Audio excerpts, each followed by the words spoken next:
جواز سلاح یا مجوز حمل اسلحه چیست؟ قبل از اینکه به این سوال جواب بدم باید خدمتتون بگم که هر فرد ایرانی میتونه 3 تا اسلحه داشته باشه.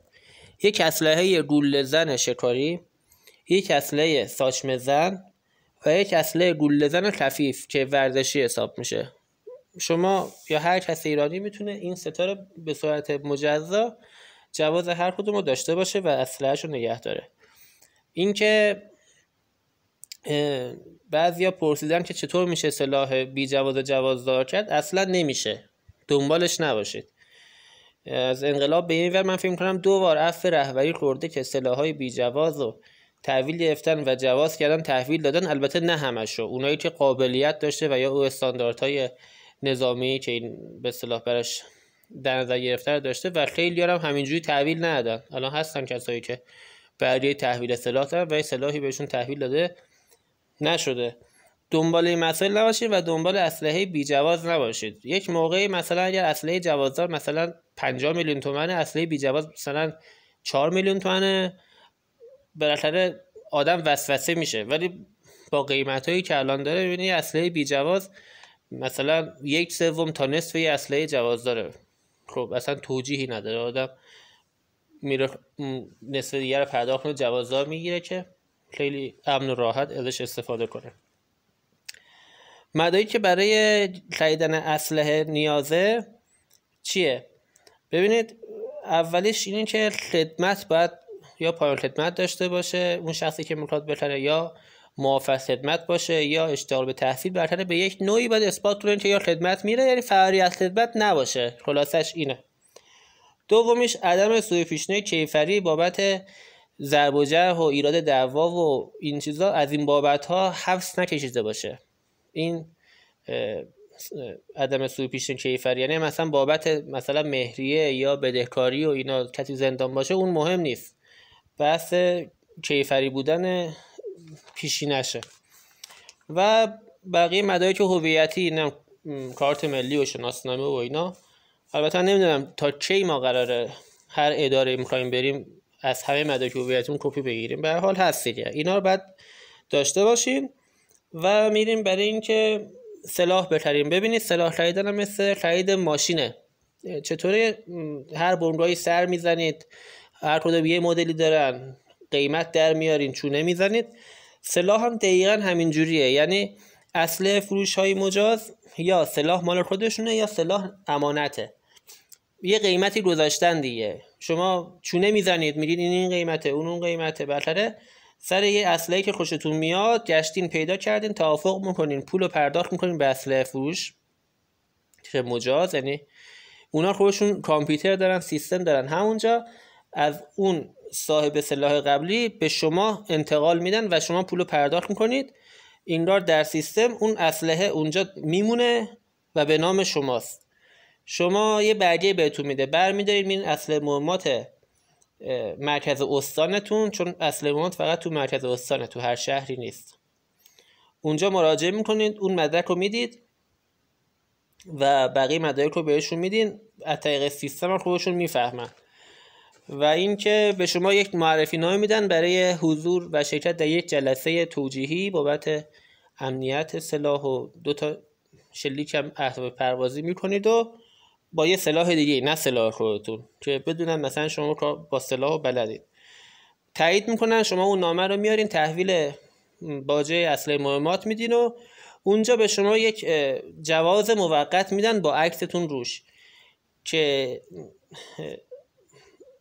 یک تا به اصطلاح از محل فروشگاه اسلحه تا خونتون رو در یک تاریخ مشخص میذاره که شما فقط میتونین با این جواز موقت اسلحه رو از اسلحه فروشی بگیرید و ببرید خونه بذارید. همینقدر اعتبار داره، بیشتر نیست. این نیستش که حالا ببرم بیرون، بگیرن حکم اسلحه بی جواز داره و باهاتون برخورد میکنن.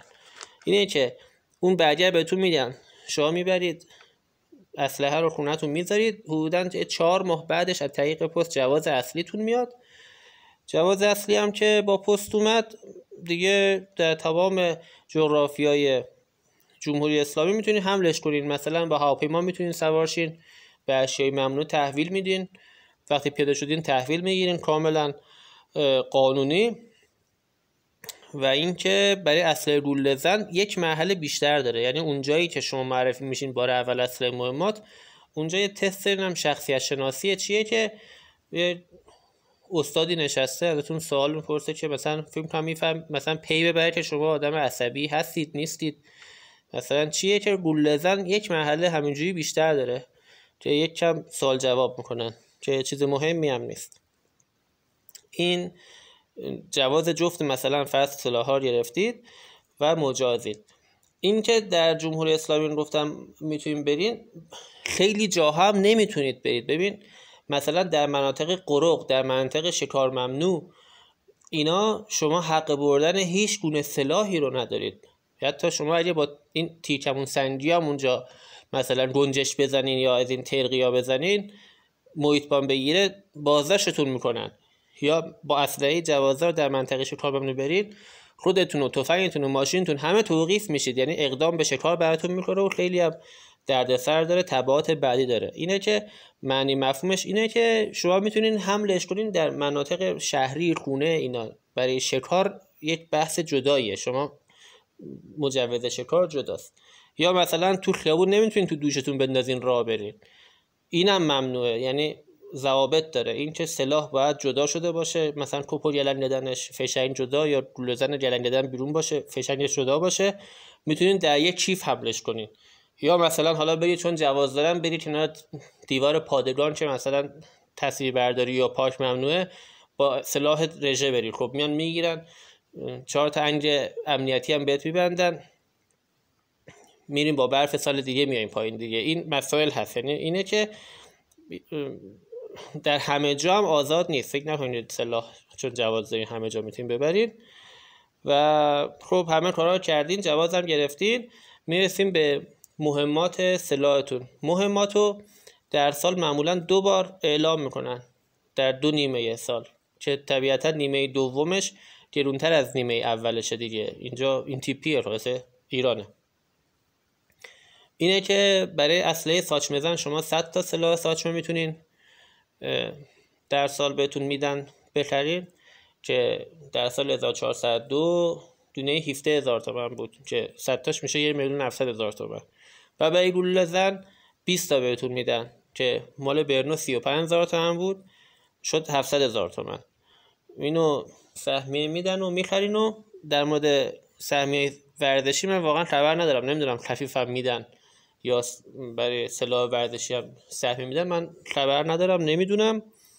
و یه نکته بعدی هم که هست، ببینید اکثر جواز ارتشه، یعنی اسلحه ها 2 جور جواز دارن، یا جواز سپاهن یا جواز ارتشن.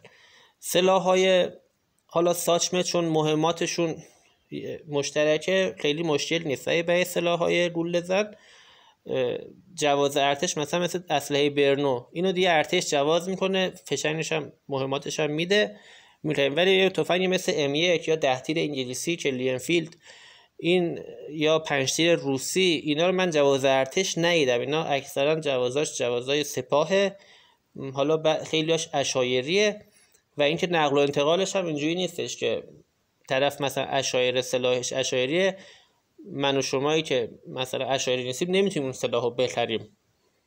اینه که هم خرید و فروشش این راه محدوده، هم که مهماتش به سپاه ربط داره. و سپاه هم من یه بار شنیدم که میگفتن سهمیه‌شون بیشتره، حالا دیگه خبر ندارم، ولی غالبا سلاح‌ها جواز ارتشن.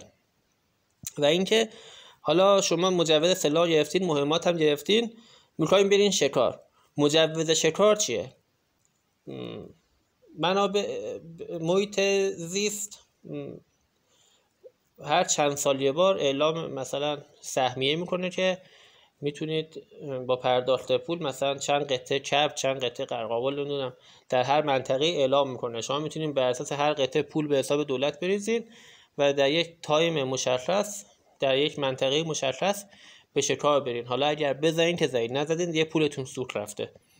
اینه که الان 6-7 ساله که اعلام نشده، حداقل من نشنیدم تو منطقه های ما چارپا که اصلا پرندم خیلی محدود تو شمال فقط شنیدم که به بومیا انگار میدن.